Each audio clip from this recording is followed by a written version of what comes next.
Môre, dis donderdag die 12de Junie en kom ons kyk gou in. Nie net hoe dit gaan nie, maar hoe dit regtig gaan tussen jou en Jesus. En ek vra hierdie met 'n oop hart. Was jy vol of leeg hierdie week? Het jy hom gevoel of gemis? Het jy ingestap in genade of net aangehardloop?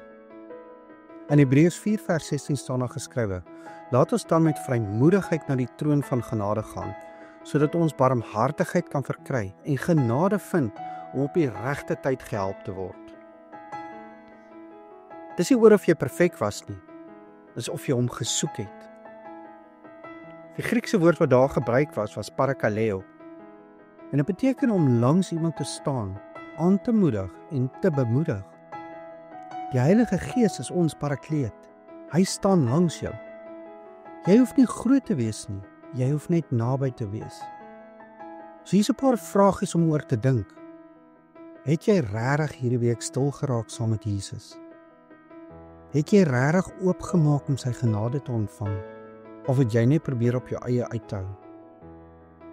Het jy iemand anders vir hierdie week bemoedig of uitgeput? Kom ons bid saam. Jesus, dankie vir u sagtheid hierdie week. U was altyd daar, selfs toe ek dit nie gevoel het nie. Herstel my vandag met u genade. Maak my 'n draer van hoop, van vrede en van u teenwoordigheid. Ek wil nie net survive nie. Ek wil u liefde en u genade reflekteer. In Jesus naam. Amen. En moenie vergeet nie, jy is dalk die Bybel wat iemand vandag moet ontmoet.